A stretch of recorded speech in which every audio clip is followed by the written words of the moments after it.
I got a serious question for all of you. Have you ever heard of a woman called Lauren LaFranc?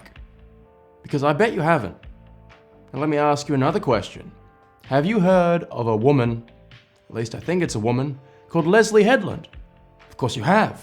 If you're watching this kind of movie channel, you know Leslie Headland. We all do.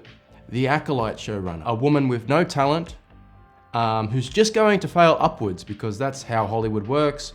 Once you're in the Disney machine, apparently you can do whatever you want and just keep getting work. Lauren LaFranc is the showrunner of the Penguin series. Did anyone know that?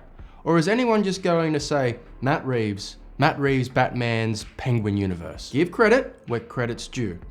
All of you people out there, and all you other movie channels out there too, none of you watch me, but by chance if you do, if you're gonna make 10,000 videos shitting on Leslie Headland, I want you to make at least 5,000 videos praising Lauren LaFranc. Penguin episode 1 is fantastic. The series so far is great. It could all be crap by the end, and if it is, I'll tell you, and then I'll go back to this video and say, Lauren LaFranc, I'm sorry I praised you so soon, but right now, things are very good. I had no expectations for this show.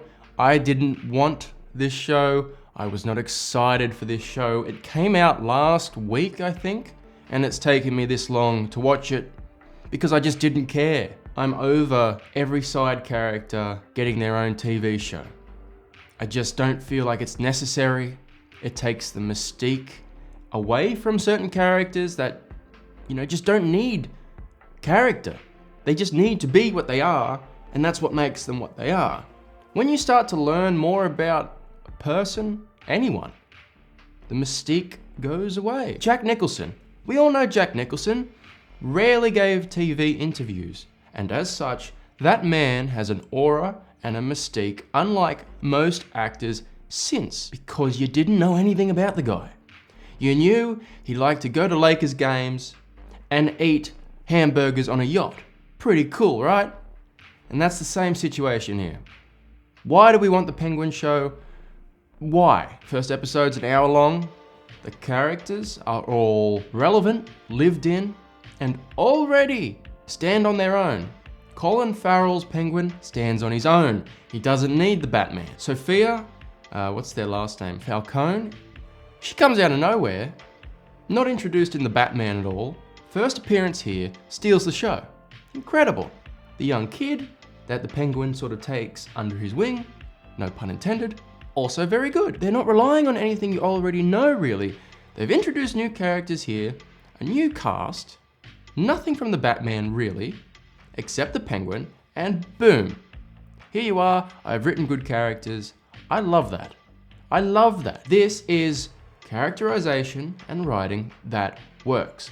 There is more characterization of these characters here in the first hour than we've gotten in 14 hours of Rings of Power. Go figure. The plot here is nothing groundbreaking. I'm not going to get into it to avoid spoilers. It's a story with a clear setup.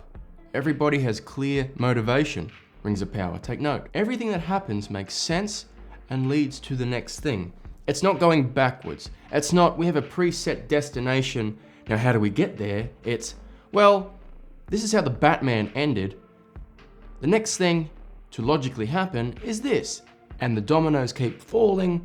It's very well written. And it looks and feels like the Gotham we got in the Batman. More so than the Batman here, it's grungy. It looks post-apocalyptic and just terrible.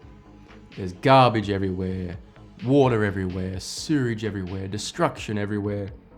It really feels like the Gotham from the Batman, as it would be after the Riddler's attack, and I love that. The central things you have to get right when making a movie, a TV show, anything, characters, writing, look and feel, just the basics of filmmaking, I think they've all nailed here. I have 3 things I want to say I disliked, and I'm going to speak about them now very shortly because I have to be fair. So, things I disliked. And this is really nitpicky, but this is me, okay? The aspect ratio is not the same aspect ratio as the Batman. This is something that annoys me because if I was say James Gunn or Matt Reeves, if something is set in the same universe, in the same medium, I'm considering film and TV the same medium because it's on a screen, keep it in the same aspect ratio. That's something Marvel did with the MCU very early on that was very clever. Same color grading for just about everything, same aspect ratio. So whether or not you inherently knew it was connected, it felt connected subconsciously through the visuals. The Penguin's aspect ratio is much wider than the Batman's.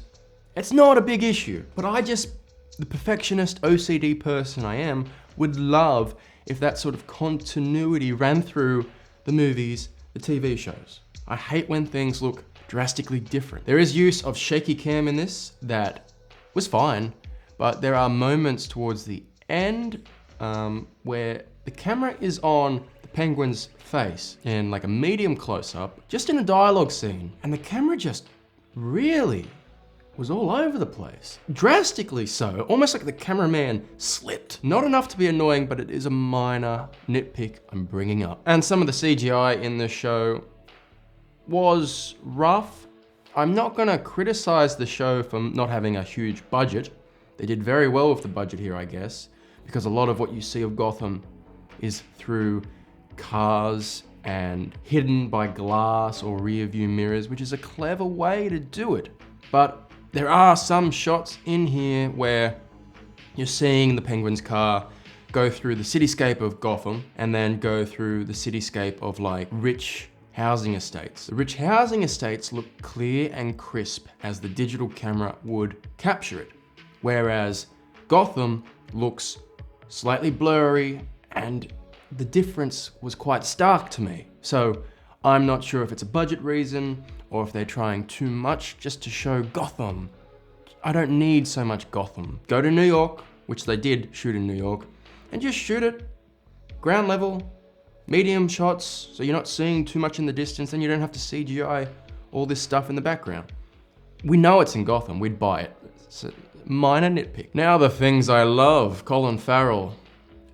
Colin Farrell has had another, because they shot the Batman in 2019, maybe? Because that movie was meant to come out in 2021, I believe, maybe even 2020.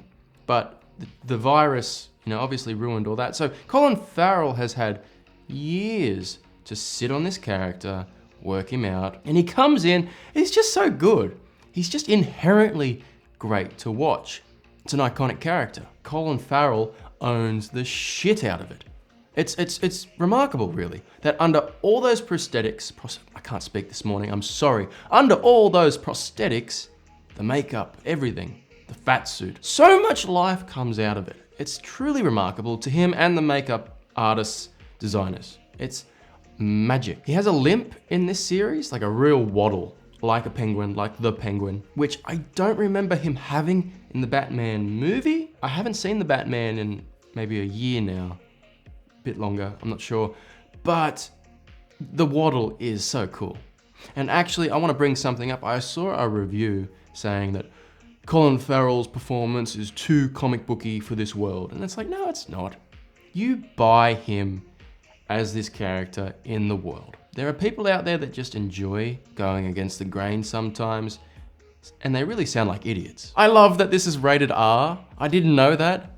I thought like the Batman, it would just be, PG-13, down the middle, no swearing, no blood, just gritty.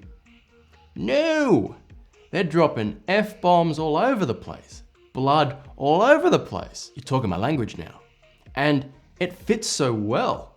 It's kind of surreal, because when do you ever get mainstream Batman, Superman, superheroes, right? Not Deadpool or Blade, doing this sort of thing with the violence, with swearing. And not that Batman's in this, but it's his world, and it's the Penguin here. It's just quite humorous.